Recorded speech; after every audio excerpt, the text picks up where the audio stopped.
All right, so get ready because today we are going deep on Zero to One, this book by Peter Thiel. Oh yeah, and it's I think it's a little bit different than like a typical business advice book. It's almost like a philosophy of building the future. Oh, I think that's a great way to put it. And what I love about this is it's like straight from the horse's mouth. Yeah, This absolutely. is the guy who co-founded PayPal. Palantir, early investor in Facebook and SpaceX. Right. I mean, this is someone who has repeatedly built the future. Yeah. So he's not just talking. Not just armchair theorizing here. Yeah. He's been in the trenches and he's like sharing his secrets. Yeah. He really challenges you to think differently about progress itself. So let's unpack that a little bit. Okay. He starts out by throwing this idea of horizontal progress versus vertical progress. Right. Can you break that down a little bit for us? Yeah, so imagine like copying something that works versus creating something totally new. Okay. And that's the core distinction, right? So horizontal progress is like globalization, taking something that works and just making more of it. Yep. So you can think about like China, rapidly adopting a lot of Western business practices. But vertical progress, which he calls Zero to One, is all about technology. Okay. It's about making something that didn't exist before. Okay, so instead of just copying the best practices, we should be aiming to like invent the next best thing. Exactly. Okay, I like that. Yeah. But how does that actually like play out in the business world? So Thiel argues that we've become obsessed with this horizontal progress, with competing on the same playing field. Okay. We're so busy trying to outdo each other that we've lost sight of the potential for true innovation. Okay. And that brings us to, I think, one of his most controversial points, which is that monopoly is not a dirty word. Wait, what? Yeah. I thought monopolies were the bad guys. Right. That's what we're all taught from, day one. Yeah. But Thiel argues that all successful companies are, in a sense, monopolies in their own niche. Okay. They've created something so valuable, so unique that they dominate their market. So instead of fearing that, you should aim for that. In a way, yes. Okay. That's a pretty bold statement. It is a bold statement. Yeah. And to understand it, I think we need to look at the flip side, which is perfect competition. Okay. So in a perfectly competitive market, everyone is selling basically the same thing. Okay. Companies are constantly fighting for scraps, which erodes profits and it stifles innovation. So like the airline industry. Exactly. They're all offering pretty much the same service. They're locked in this price war, and none of them are really, thriving. They're barely staying afloat. Yeah. Now picture Google. Okay. They have a near monopoly on search, right? Mm-hmm. And what do? They invest billions of dollars in research and development, pushing the boundaries of what's possible with things like AI, self-driving cars. Yeah. That's the power of a well-earned monopoly. Okay. It frees you to think big and to invest in the future. I'm starting to see his point here. Yeah. But this whole idea of competition being almost like a bad thing, it feels kind of counterintuitive. Right. And Thiel actually takes it even further. Yeah. He says our obsession with competition isn't just like an economic phenomenon. Okay. It's practically an ideology. Mm-hmm. We are conditioned from childhood to be rivals. Yeah. To fight for that top spot. Oh, tell me about it.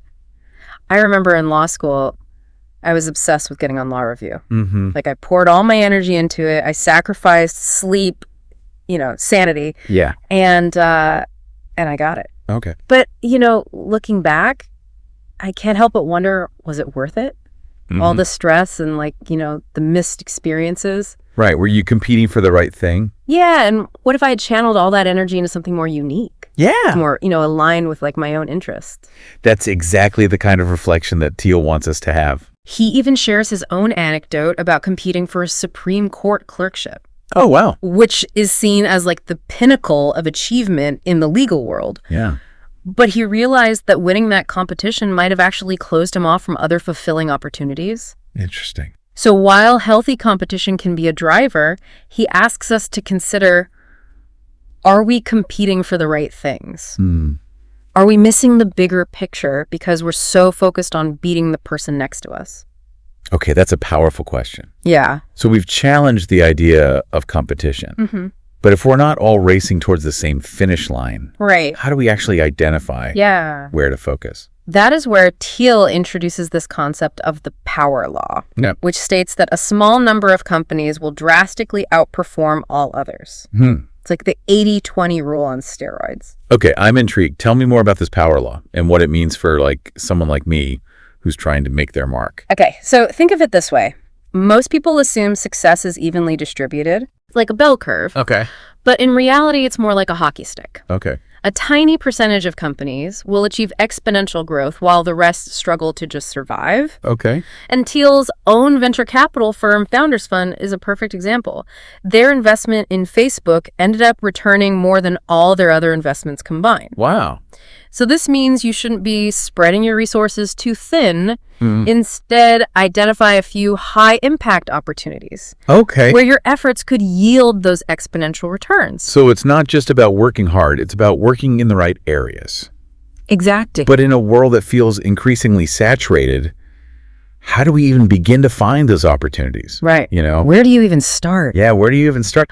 Well, that's where Thiel brings up this idea of secrets. He argues that there are still hidden truths waiting to be discovered, even in a world that feels like it's been mapped and explored 1,000 times over. Secrets, huh? That sounds a little mysterious, even a little like conspiratorial. What kind of secrets are we talking about here? He's not talking about, hidden societies or ancient conspiracies. Okay. He's talking about those unique insights, those overlooked truths that are kind of hiding in plain sight. Okay. The things that everyone else dismisses or fails to see the value in. Okay, so like what? Give me an example. Well, he uses a rather provocative example. Yeah. The Unabomber's Manifesto. Okay, now that's an interesting choice. I have to admit, I'm a little hesitant to take business advice from a guy who mailed bombs to people. Of course his methods were horrific. Yeah. But what Thiel is pointing to is that even this deeply troubled individual was able to identify some chillingly accurate observations about the downsides of technological progress.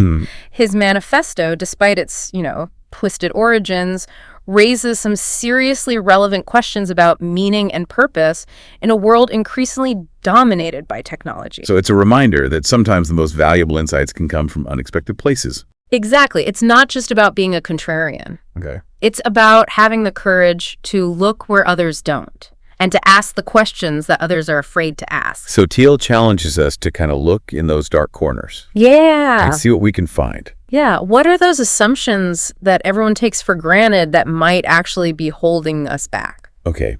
I'm starting to get the picture here, but let's say you've identified a secret, a unique insight that others have missed. Right. How do you turn that into a successful venture? Right. How do you actually go from 0 to 1? Yeah. How do you go from 0 to 1? Well, that's where Thiel lays out his framework for building enduring companies. He presents 7 key questions. Okay. That every startup needs to answer correctly to achieve lasting success. 7 questions, huh? That sounds like a recipe for entrepreneurial success. It's a good starting point. Yeah, give me the highlights. Okay, so he covers everything from the technology itself. Is it truly innovative or just an incremental improvement? To the timing of your market entry, the team you assemble, the distribution strategy you employ. Okay. And of course, the secrets that you uncover. So it's not just about having a great idea. Right. It's about having all the pieces in place to execute that idea effectively. Exactly. Okay, can you give me an example, like a concrete example of a company that got these questions right? Well, Thiel talks about Tesla, a company that many thought was doomed to fail. But Elon Musk understood the importance of timing. He recognized that government enthusiasm for clean tech wouldn't last forever.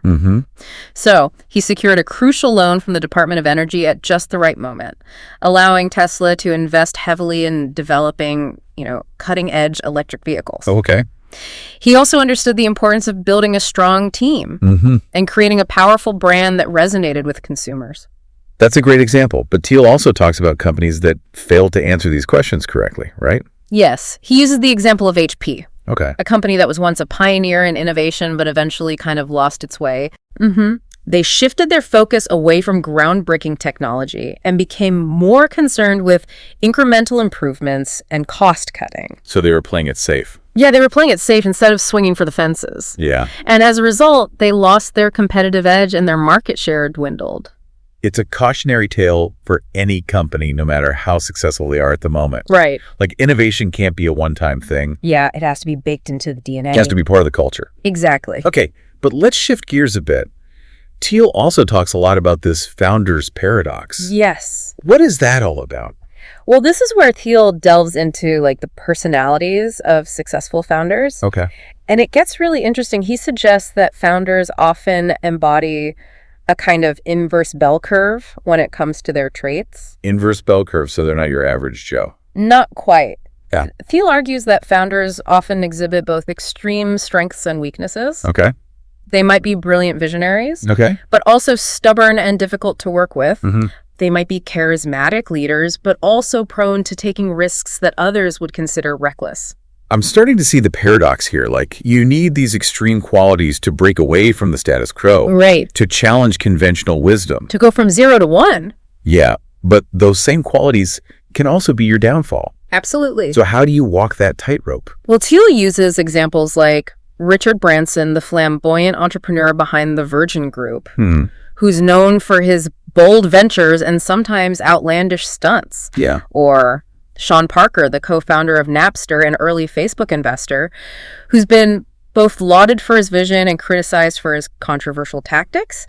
These individuals are often seen as outsiders, as disruptors. Right. And their unconventional thinking is often what allows them to see opportunities that others miss. So we need to be more tolerant of these unusual minds. I think so. Embrace their quirks. Yeah. And understand that the same qualities that make them great can also make them challenging to work with. Right. It's about finding that balance. Yeah. Finding the right balance. Mm-hmm. Now, Thiel also cautions founders against becoming too caught up in their own hype. Oh, okay. He reminds us that the adulation of the crowd can be fleeting, and that success can be a double-edged sword. Okay. The same qualities that make founders successful can also make them targets of envy, resentment, even legal action. Oh, yeah. Just look at, like, Bill Gates, Exactly. who faced intense scrutiny and antitrust lawsuits during Microsoft's rise to dominance. Right. He became the scapegoat in a way. Yeah, it's a reminder that success is a journey, not a destination. And that even the most celebrated founders are still human Yes. and prone to mistakes. They're fallible. But speaking of the human element, how does Thiel view the relationship between man and machine? Yeah. Especially in a world where technology is advancing at such a rapid pace. Yeah, that's a crucial question in today's world, and Thiel tackles it head on. He argues that the fear of computers replacing humans entirely is misplaced, at least for now. Okay. He believes we should focus on this idea of complementarity. How computers can enhance human capabilities, not replace them. That makes sense. We've seen this play out in so many fields already. It's not about man versus machine. Right. It's about man with machine. Exactly. Think of Palantir, the data analytics company Thiel co-founded.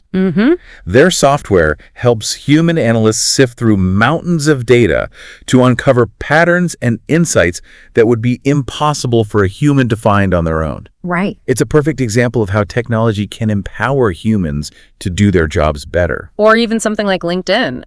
They didn't set out to replace recruiters. Right. They created a platform that allows recruiters to leverage technology and data to be more effective at their jobs. Right. It's all about using technology as a tool, not as a replacement. Okay. Now, shifting gears a bit, Thiel also dives into the clean tech bubble Okay. and why so many companies in that sector failed to live up to the hype. This is something I've always been curious about. There was so much buzz around clean tech for a while. Yeah, it was the hot new thing. But then it seemed like a lot of those companies just fizzled out. What happened? Well, Thiel argues that many clean tech companies fell into this trap of incrementalism. Okay. They were focused on making small improvements to existing technologies instead of pursuing truly breakthrough innovations. So they were playing it safe instead of swinging for the fences. Exactly. And they often define their market too broadly, leading to intense competition and tiny profit margins. It's like they were trying to be everything to everyone instead of focusing on solving a specific problem exceptionally well. It's a good reminder that even in a hot industry like clean tech, the fundamentals of building a successful business still apply. Absolutely. You need a clear vision, a differentiated product, and a solid plan for reaching your target market. You got it. Okay, now going back to the founder's paradox for a second. Okay. Thiel doesn't just explore the personality traits of founders. He also delves into their often complex and sometimes fraught relationship with society. Right, the relationship with the public. Yeah, I can imagine it's a bit of a roller coaster ride being in the public eye like that. It can be. Thiel uses this concept of the scapegoat Okay. to describe this dynamic. So founders are often put on a pedestal, celebrated as these visionaries and heroes. Right. But when things go wrong, they can quickly become the target of blame and criticism. It's like they're expected to be superhuman. to have all the answers. Right. And when they inevitably fall short, the backlash can be brutal. Absolutely. Thiel points to examples like Bill Gates and Steve Jobs, both of whom faced intense scrutiny and criticism at different points in their careers. Right. He suggests that this dynamic is particularly pronounced in the tech industry, where innovation often disrupts existing power structures and challenges the status quo. Yes, not just about building a successful company, it's about navigating the complexities of public perception. Right. And the often unrealistic expectations that come with being a high-profile founder. It's a tough job. So as we wrap up our deep dive into 0 to 1, what are some of the key takeaways that you hope our listener will walk away with? Well, I hope this deep dive has encouraged you to think differently about progress, Okay. to embrace boldness over incrementalism, to seek out those hidden truths that everyone else is overlooking, Yeah. and most importantly, to believe in your own ability to shape the future. I love that 0 to 1 is more than just a business book. It's a call to action. It is. It's a reminder that we all have the potential to create something new and valuable, whether it's a groundbreaking company, a passion project, or simply a more meaningful life. And remember, the people who change the world are often the ones who don't fit neatly into predefined boxes. It's true. They're the misfits, the rebels, the ones who dare to challenge the status quo and imagine a different future.